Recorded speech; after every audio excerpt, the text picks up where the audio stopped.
हाय, अब इस लेक्चर में मैं आपको सिखाऊंगा कि आप वर्डप्रेस में डेटा टेबल्स कैसे क्रिएट कर सकते हो विदाउट एनी प्लगइन। सो यहाँ पर डेटा टेबल किस तरह की दिखाई देती है, रोज एंड कॉलम्स के फॉर्मेट में इस तरह की टेबल होती है। सबसे ऊपर जैसे फर्स्ट वाला कॉलम है, इसमें नेम एक हेडिंग दी हुई है, तो इस वाले कॉलम में सारे नाम आ जाते हैं। दूसरे वाले कॉलम में एक ईमेल मैंने टाइप कर दिया, थर्ड वाले कॉलम में सभी के फोन नंबर्स हैं। इसी तरह से आप मल्टीपल कॉलम्स और रोज वगैरह बढ़ा भी सकते हो। यहाँ पर सिर्फ 10 रो हैं, 3 कॉलम्स हैं, तो इस तरह की टेबल आप कैसे क्रिएट कर सकते हो। इसके लिए हमें एक वेबसाइट यूज करनी है, DIVTABLE डिव टेबल। आप एंटर पुश करोगे तो यहाँ पे सबसे पहला URL आपको दिखाई देगा, divtable.com/generator।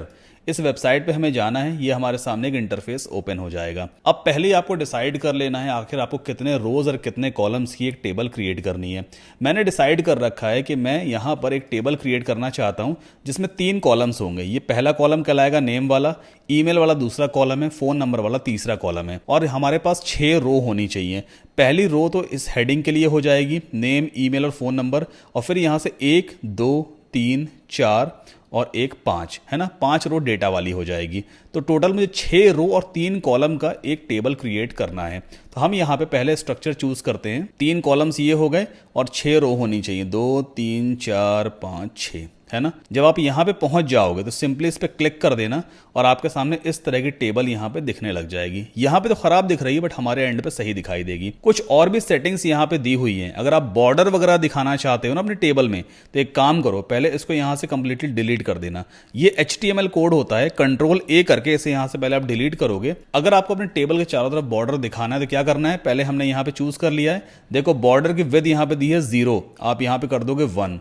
जैसे आप 1 करोगे, देखो यहाँ पे कोड लग गया, टेबल बॉर्डर इक्वल्स टू 1, मतलब 1 पिक्सल की बॉर्डर सेट हो जाएगी। अब इसके बाद स्टाइलर में जाकर के हम थोड़ी बहुत स्टाइलिंग भी कर सकते हैं अपनी टेबल की। यहाँ पे बहुत सारी सेटिंग्स दी होती हैं। फिलहाल इसमें मैं अभी कुछ भी नहीं करूंगा वरना बहुत टाइम सिर्फ इसी में लग जाएगा। हमें वापस बैक जाना होगा और यहाँ पे फिर से हम चूज करते हैं 3x6 की एक टेबल। ठीक है, तो ये हमारे पास टेबल आ गई। अब फर्स्ट वाला कॉलम है, इसमें सिंपली आप क्लिक कर लोगे इस तरह से और यहाँ पे आना चाहिए NAME नेम, है ना। और इस टेक्स्ट को आप सेलेक्ट करके Ctrl+B दबाओगे तो टेक्स्ट बोल्ड हो जाएगा। आप इस टेबल में जो कुछ भी लिखते जाओगे और जो भी फॉर्मेटिंग करोगे टेक्स्ट की, उसका कोड अपने आप राइट हैंड साइड पे इस तरह से जनरेट होता जाता है। तो आपको कोड में कुछ नहीं करना है, जो कुछ करना है लेफ्ट में करते चले जाना। अब दूसरा वाला जो सेल है, नेक्स्ट वाला, उसके अंदर मुझे क्या लिखना है, उसके अंदर मुझे लिखना है ईमेल। तो मैं यहाँ पे टाइप करूंगा EMAIL ईमेल एड्रेस। इसे भी हम सेलेक्ट कर लेते हैं यहाँ से।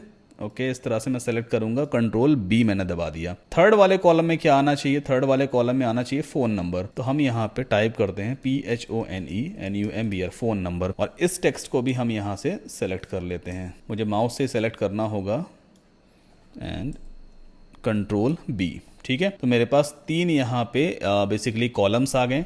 अब फर्स्ट वाले कॉलम में मुझे पहला नाम एंटर करना है, तो यहाँ पे एक नाम दिया जॉन डो का, मैं टाइप कर देता हूँ JOHNDOE। ईमेल एड्रेस डमी कुछ टाइप कर देते हैं, JOHN@gmail.com, और मान लो इसका फ़ोन नंबर है +91 1 2 3 4 5 6 7 8 9 10, मान लेते हैं ये इसका फ़ोन नंबर है। इसी तरह से दूसरी एक फील्ड फिर से हम ऐड करेंगे, ये दूसरा नाम एंटर करेंगे जैसे कि राधिका। ठीक है, और यहाँ पर ईमेल डाल देते हैं और फ़ोन नंबर यहाँ पे टाइप कर देंगे। तो फटाफट इस वीडियो को पॉज करके मैं पहले सारी एंट्रीज कंप्लीट कर लेता हूँ। ओके, सो मैंने इस पूरी टेबल को देखो यहाँ पे कंप्लीट कर लिया है। जब टेबल पूरी कंप्लीट हो गई है तो इसका कोड यहाँ पे जनरेट हुआ है, जो कि एक HTML कोड है। अगर आप यहाँ पे गौर करोगे, ये पूरा का पूरा HTML कोड है। अब हमें करना क्या है, इस पूरे कोड को हम सेलेक्ट कर लेंगे। तो Ctrl+A Ctrl+C सेलेक्ट करके हमने कॉपी कर लिया। इस कोड को हमें HTML विजेट में बस पेस्ट कर देना होता है। तो एग्जांपल के तौर पे हम आते हैं, मान लीजिए पोर्टफोलियो वाले पेज पे। ठीक है, अब पोर्टफोलियो में मैं नीचे यहाँ पे दिखाना चाहता हूँ उस पर्टिकुलर टेबल को, तो हमें इस पेज को पहले एडिट करना होगा। एडिट विद एलिमेंटर पे क्लिक करेंगे, पोर्टफोलियो के एडिटिंग स्क्रीन हमारे सामने ओपन हो गई। अब नीचे हम यहाँ पे एक फ्लेक्स बॉक्स ले लेते हैं, देन कंटेनर चूज करेंगे और इसके अंदर हमें क्या पुट करना है, HTML। तो ये रहा HTML विजेट, इसे ड्रैग करके आप यहाँ पे ड्रॉप करोगे। ठीक, अब ये हमारे पास विजेट का बॉक्स आ गया। इस बॉक्स के अंदर आपको उस कोड को पेस्ट कर देना होता है, दैट्स इट। अपडेट कर दीजिए and then we can check the front end of this page. तो इसका एक बार फ्रंट एंड चेक कर लेते हैं। ये देखो, है ना। एक बढ़िया सी डेटा टेबल हमारे सामने आ गई है और हमने किसी भी अदर प्लगइन का यूज नहीं किया, हमने सिर्फ एक थर्ड पार्टी वेबसाइट यूज किया जिसका यूआरएल है divtable.com/generator। ठीक है, अगर आपको इस टेबल में कोई और चेंज करना है तो आप सिंपली यहीं पे चेंजेस करोगे, आपको दोबारा फिर से मतलब यहाँ पे सारी सेटिंग करनी पड़ेगी। तो मेक श्योर आप जो भी रोज एंड कॉलम्स यूज करते हो ना, तो आपको स्टार्टिंग में ही डिसाइड करना है। अगर आपको लग रहा है एक कॉलम और बढ़ाना है या एक रो और बढ़ानी, इस तरह से आप बढ़ाओगे लेकिन वो प्रीवियस डेटा कंप्लीटली रिमूव हो जाएगा। तो मेक श्योर सोच समझ के ही पहले से डिसाइड कर लेना कितने रोज और कितने कॉलम्स होने चाहिए, बॉर्डर क्या होनी चाहिए, उसके बाद ही डेटा की एंट्री करना शुरू करना। इन केस कोई डाउट, क्वेश्चन, क्वेरी है, पूछ लीजिएगा। मिलते हैं नेक्स्ट लेक्चर में।